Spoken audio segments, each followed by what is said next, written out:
Now, Anacin, the tablet thousands of physicians and dentists recommend for fast relief of pain of headache, neuritis, neuralgia, and heat. The liniment that's strong yet does not burn. Present Our Miss Brooks, starring Eve Arden.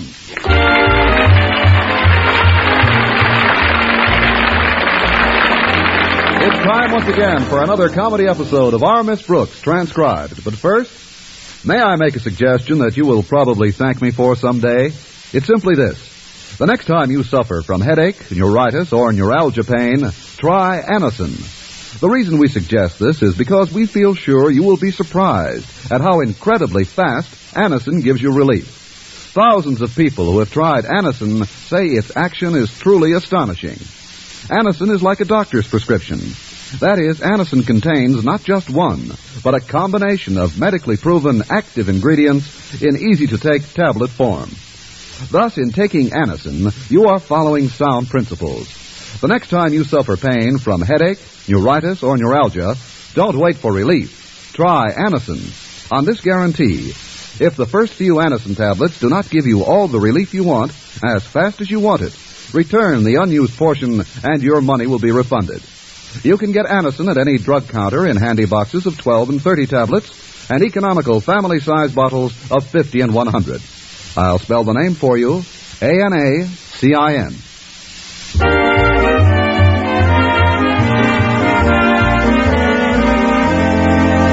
Well, when a woman feels about a man the way our Miss Brooks, who teaches English at Madison High, feels about Philip Boyton, the biology instructor, she's usually pretty patient with him. But after going together for 6 years, she's beginning to feel that she's given him enough rope. I'm also beginning to feel like getting some of the rope back so I can hang myself. All in all, I accomplished some pretty high-class brooding during the week. But oddly enough, it was my landlady's cat who finally took my mind off my personal problems. She was missing at dinner Wednesday night, and when she didn't show up Thursday morning at breakfast, I mentioned my concern to my landlady. Really, Connie, there's nothing to worry about. Minerva stayed away many times. But Mrs. Davis, she wasn't here for dinner last night. Now you know Minerva. She'll be back. Anyway, dear, it isn't like you to worry about things like that. There's something else behind your nervousness, isn't there, Connie? Something else? Yes. You've been brooding all week long. Has Mr. Boyton been bothering you? I should live so long. That is, well, if you want to look at it that way, my brooding has something to do with Mr. Boynton. In fact, it has everything to do with Mr. Boynton. I thought that was it. Here it is near the end of another school year, and his attitude toward me still hasn't changed. Well, Connie, you listen to me. For once, I'm going to talk to you like a Dutch uncle. For 6 years now, I've watched how you handle Mr. Boynton. And as far as I can see, there's only one way you'll ever become Mrs. Boynton. I know. Bump off his mother and marry his father.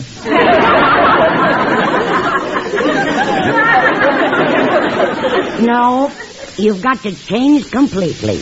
Change? Exactly. In all the time you've known Mr. Boynton, you've been completely independent.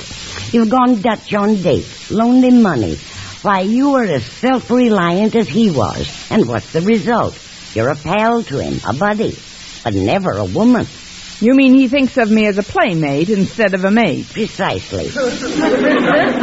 Now, there are several things you can do to make him think of you as a woman. Wouldn't it save time if I just showed him my birth certificate?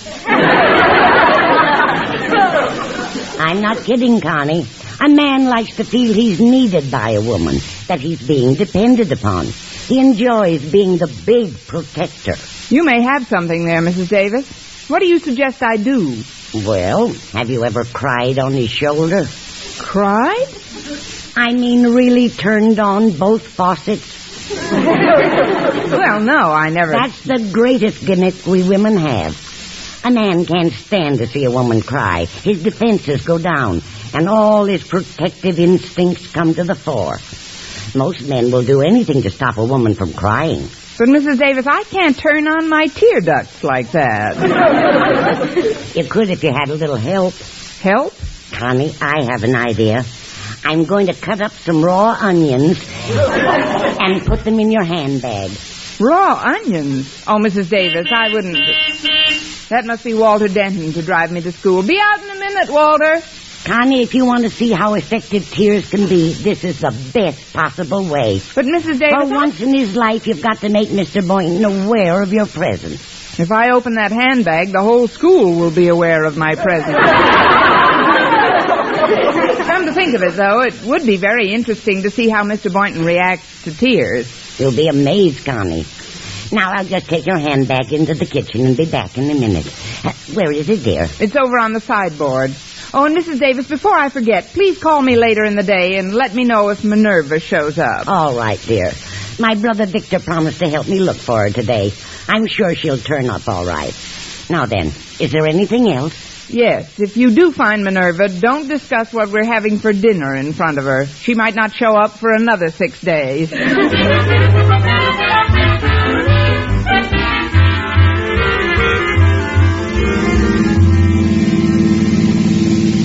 Walter, be careful. Please don't drive so fast. Walter, watch out! Oh, now, for goodness sake, slow down. You just missed 2 fire hydrants by inches. I guess I'm out of practice. The reason I'm hurrying is because I was over at the Conklins last night, and old Marblehead, Mr. Conklin, said he wanted to see you first thing today. Oh, he did? Well, then, by all means, drive the way you were before. Well, you mean you want to get there faster? No, but that way we have a 50-50 chance of not getting there at all. No, we'll make it all right. Oh, Miss Brooks, pardon me for mentioning it, but there's a slight smudge on your nose. A smudge? Yeah, I can't understand where it came from. Me either. After all, this car is only open on 5 sides. Let's see, I've got a handkerchief right here in my handbag. I did have one in here. Where did I put it? Well, Miss Brooks, what is it? What's what? You're crying. I've never seen you cry before. What is it, Miss Brooks? What happened? Nothing, Walter. Nothing at all. Well, then why are you crying? Oh, Miss Brooks, please don't. I can't stand to see one cry. Particularly a woman I'm as fond of as I am of you. Oh, it's all right, Walter. Believe me, I'm all right. No, you can't fool me, Miss Brooks. I know you too well. Something terrible must have happened for you to keep crying this way. Oh, it's not so terrible. I just can't get this bag closed. I mean, I'll be all right in a minute. Oh, please, let me help you, please. Oh, something happens to me when I see a woman crying. Honestly, right now I've got butterflies in my stomach. But what can I do? Get Technicolor x-rays. I'll do anything if you'll only just stop crying. Are you kidding? If I can get results like this, I'll make Niagara Falls look like a damp blotter.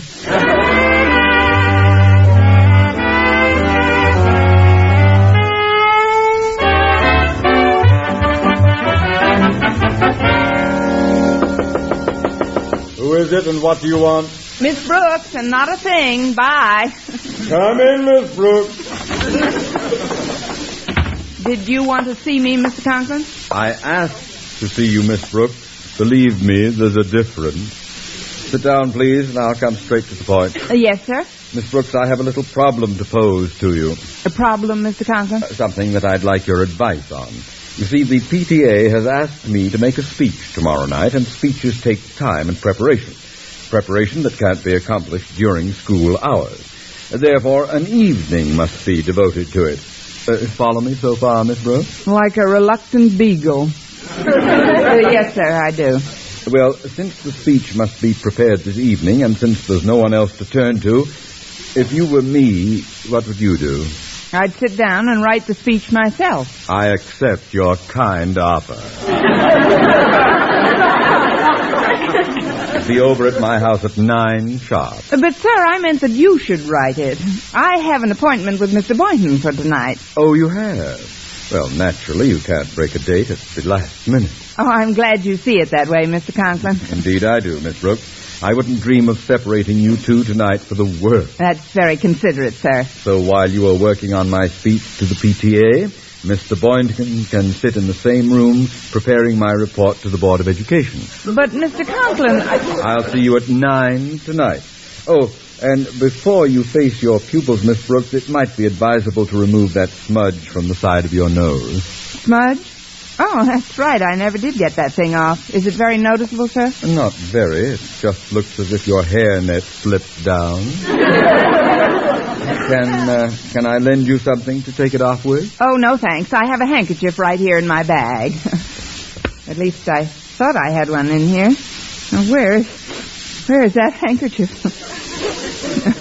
Miss Brooks. Miss Brooks, what is it? What's what? Why, you're crying. I've never seen you cry before. There, Miss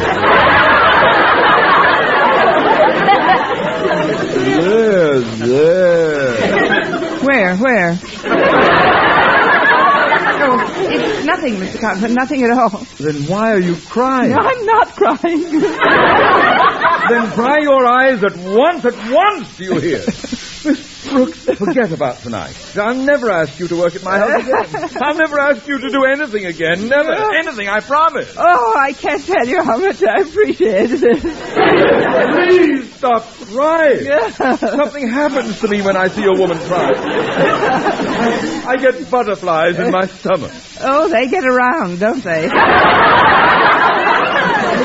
I'll do anything you ask, only please stop crying. Oh, yes, sir. There. God stopped. Oh, thank goodness. Are you all right now? Will you be able to take your first class, Miss Brooks? Yes, sir. But first I have to make a very grateful phone call. A grateful phone call to whom? Well, let's just call her a gal who really knows her onions.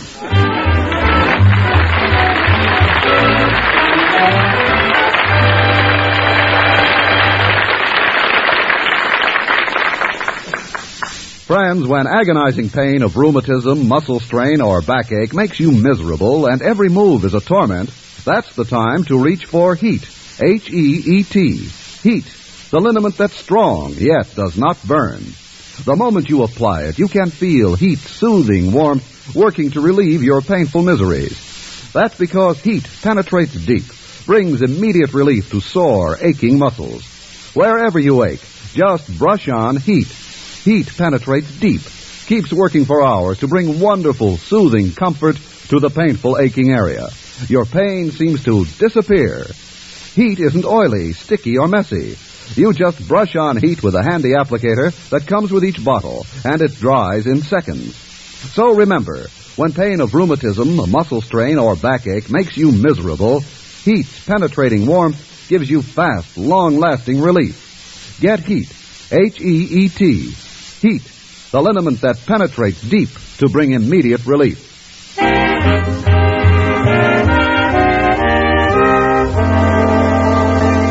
Well, so far, Mrs. Davis' idea that tears could soften up any man for Miss Brooks has worked beautifully, but with the wrong men. Now, as Miss Brooks waits at a table in the school cafeteria for the big experiment, Mr. Boyton, her prize guinea pig, is deep in conversation with Walter Denton at the entrance to the cafeteria. So I thought you might know why Miss Brooks did all that crying this morning, Mr. Boyton. I haven't the slightest idea, Walter. What's more, I simply can't imagine Miss Brooks crying. No, I couldn't either until this morning. Well, I still can't believe it of her. I thought only women cried. That is, weaker women. Yeah, me too. Somehow I've always thought of Miss Brooks as a kind of Rock of Gibraltar. Well, that's funny. I've always pictured her as sort of an indestructible battleship. But I suppose each of us has his own romantic impression of the same woman. Well, whatever's causing it must be pretty awful. But whatever it is, I'm sure you could take her mind off her troubles, Mr. Boynton. Well, I'm willing to try, Walter. I'm going to meet her for lunch now, and got a little idea that I hope will make her forget her own worries, whatever they are. Oh, that's swell. Good luck, Mr. Boynton.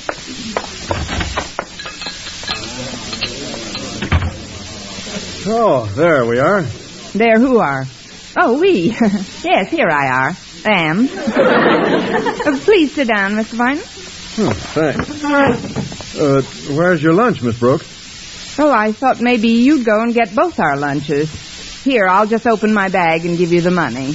Miss Brooks, take your hand away from your pocketbook this minute. Since when have I let you pay for your lunch? Since when haven't you? Well, anyway, I'm paying for lunch today. It's a fine time to start. Well, you don't mind if I open my bag to powder my nose, do you? Oh, not at all, Miss Brooks. I'll wait right here till you get back. I should have left that smudge on my face while I was ahead. You see, Mr. Boyton, I haven't been quite myself today. Yes, so I heard, Miss Brooks. I also heard that you'd been crying. Oh, I could hardly believe it. Must be something terribly serious. Oh, it is. It is. Then I suppose my troubles would seem minor by comparison. Your troubles? Has something happened to you, too? Oh, it's hardly worth mentioning, Miss Brooks. My father had a little fire in his place of business last week. Oh, really? Any serious damage? Oh, not what any of us Boytons would call serious. It was quite a fire, though. Where is your father's place of business, Mr. Boyton? He operates a small factory upstate. Oh, what does he manufacture? Paper boxes and Excelsior, mostly. The whole shebang burned to the ground. Oh, I'm terribly sorry. Was he insured? Funny thing about that, his policy lapsed the day before the fire. Pretty careless planning. What is he going to do? Oh, he'll just borrow some money and build another plant, I guess. My brother will be able to help out as soon as his broken leg heals. Your brother has a broken leg? He broke it trying to rescue my sister. Got to her just in time. Oh, well, that's good. Yes, she should be coming out of shock any day now. Shock? Oh, Mr. Boyton, you have had a rough time. I'm surprised you never mentioned any of this before. Oh, I was going to, but then I figured, why should I bore you with a lot of family trivia? It's all part of living, I always say. Well, you've certainly shown a lot of courage bearing up the way you have, Mr. Boyton. Oh, there's nothing, really. Oh, hello, Harriet. Hi, Mr. Boyton. Hello, Harry. Oh, hello, Miss Brooks. Are you feeling better? Then whom? I feel quite well, thank you. Oh, I'm so glad. You looked pretty grim in class before. Oh, Daddy wants to see Mr. Boyton right away. He says he should get down to his office on the double. On the double? That's right. And you know Daddy when he says get there on the double. When Daddy says get there on the double, you'd better get there on the triple.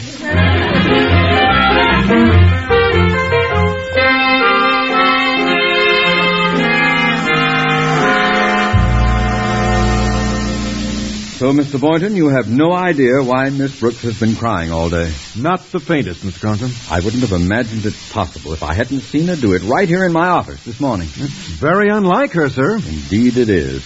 I still have difficulty believing it of Miss Brooks. I've always thought only people cried. That is, weaker women. Yes, exactly. I've always thought of Miss Brooks as an indestructible battleship. Have you really? Isn't that funny? I've always pictured her as a heavily armored tank.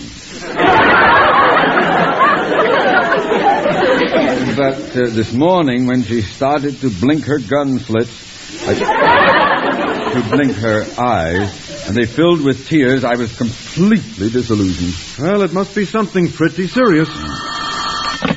Hello, Osgood Conklin speaking. Who? Oh, yes, I'll give Miss Brooks a message. What? Oh, that's terrible. Oh, yes, I'll break it to her as gently as I can. Goodbye. Well, that call explains everything. Who was it, sir? Mrs. Davis's brother. He said to just tell Miss Brooks that the poor dear is still missing. Missing? Why, no wonder Miss Brooks was depressed. Mrs. Davis has been a second mother to her. And she's gone. Well, it was inevitable that she'd wander off, poor thing. Inevitable? From the moment I met her, I always said that Mrs. Davis was a natural for amnesia.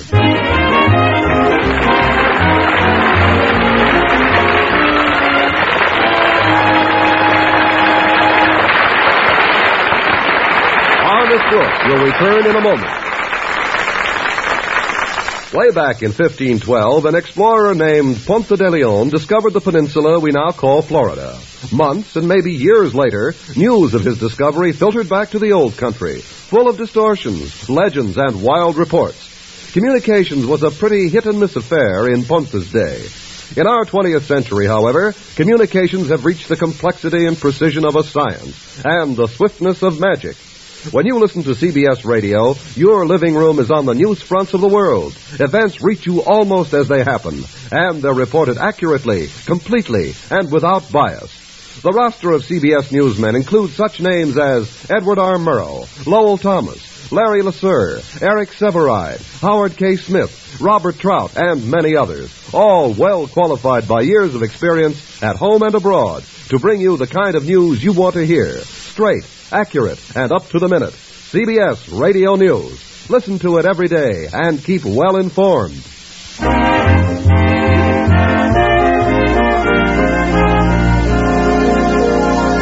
Well, so far today, a few tears plus a missing cat have resulted in a near-cause celeb for our Miss Brooks. After taking a brief phone message for her, Mr. Conklin and Mr. Boyton have convinced themselves that the reason she has been in tears almost all day is that her landlady is missing. However, as Miss Brooks answers a phone call at home that evening, she is unaware of their deductions. Hello? Hello, Connie. I'm sorry I couldn't be home for dinner. Did you fix yourself something nice? Yes, Mrs. Davis, I fixed myself real nice. I finished the Hungarian goulash. Did you find Minerva yet? Not yet, dear, but I'm certain she'll turn up. If not tonight, then certainly in time for breakfast tomorrow. She might at that, now that the goulash is gone. By the way, dear, did you get the message my brother Victor left at school for you? Yes, Mr. Conklin gave it to me. And oddly enough, he seemed even more disturbed about Minerva's disappearance than I am. Oh, isn't that nice? Well, don't worry, Connie. I'll be home in a little while. Don't hurry, Mrs. Davis. Mr. Boynton ought to be here any time now, and I'm going to try your crying routine on him. It worked beautifully with the others. Oh, I'm glad you mentioned it, Connie. If you can't get to your handbag, just stick your head in the fruit bowl on the end table. You'll get the same results. The fruit bowl? But there are only apples in that. They're just the camouflage on top. Underneath, it's loaded with onions. Mrs. Davis, you think of everything. Oh, there's the doorbell. That's probably Mr. Boynton. I'd better hang up. All right, dear. Good luck. Thanks, Mrs. Davis. Goodbye. Good evening, Miss Brooks. Good evening, Mr. Boynton. Come in. Thank you. Miss Brooks, I heard the sad news today from Mr. Conklin, and I want you to know you have my deepest sympathy. Huh? It must be a great strain to have such a close companion missing. Companion? Oh, her.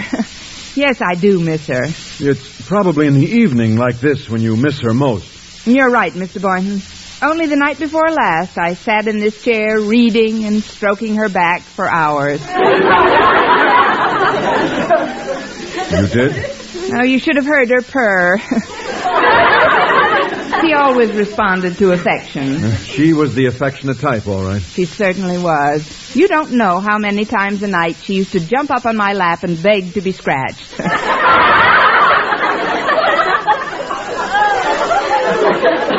I beg your pardon? She used to like me to tweak her whiskers, too. Oh, really, Miss Brooks, I know you've got a keen sense of humor, but this seems hardly the time.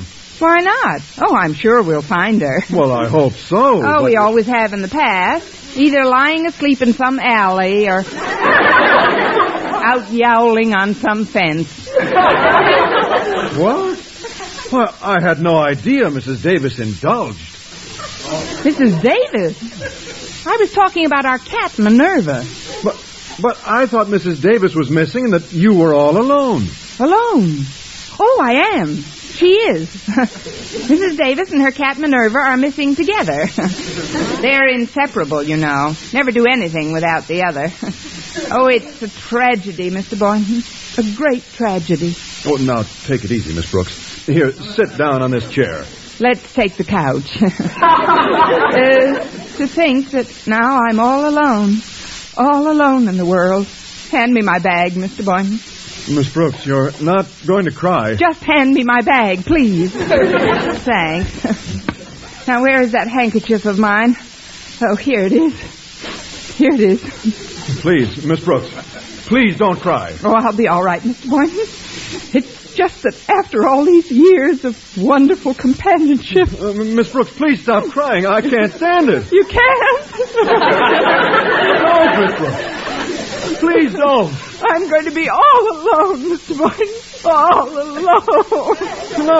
No, you won't, Miss Brooks. You'll always have me. You? Oh, Mr. Boyton.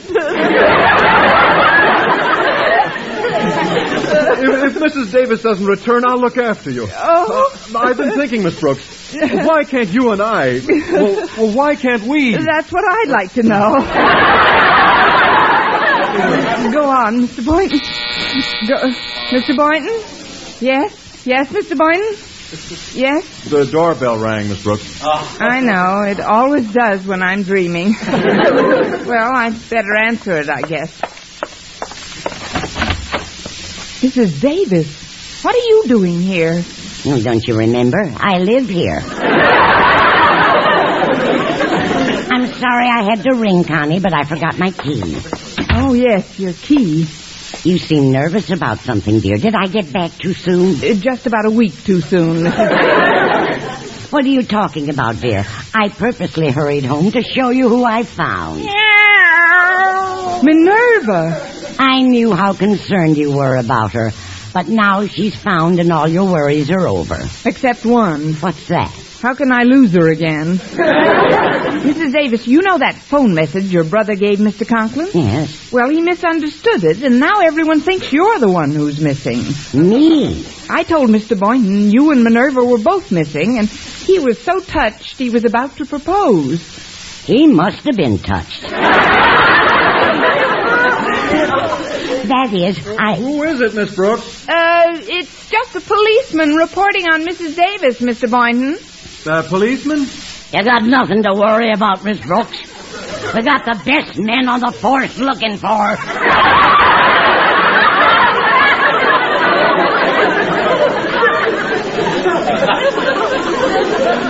Oh, thanks, Mrs. Davis. Now, if you will only stay out of sight for a little while, I'll go back into Mr. Boynton and help him finish what he started. Certainly, dear. I'll take Minerva and get into this hall closet. Oh, you're a doll, Mrs. Davis. Miss Brooks, what was that? What was what? I didn't hear anything. I didn't hear that either.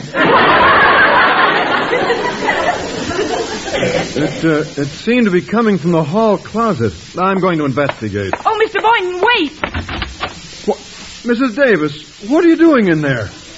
Mrs. Davis, there's no one by that name in here.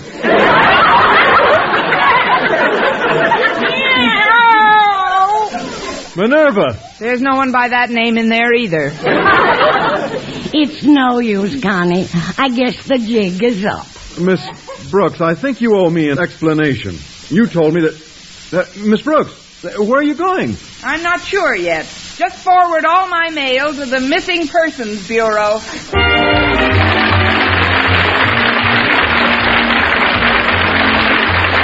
Our Miss Brooks, starring Eve Arden, transcribed, was produced and directed by Larry Burns, written by Arthur Olsberg and Al Lewis, with the music of Lud Gluskin. Mr. Conklin was played by Gail Gordon. Others in tonight's cast were Jane Morgan, Dick Crenna, Bob Rockwell, Gloria McMillan, and Billy Gould. In the annual awards poll conducted by TV Radio Mirror magazine, for the third time, American radio listeners have chosen Eve Arden as their favorite comedienne. We hope all of the listeners will want to read about Eve and the awards in the May issue, now on the newsstands. Be sure to be with us next week for another comedy episode of Our Miss Brooks.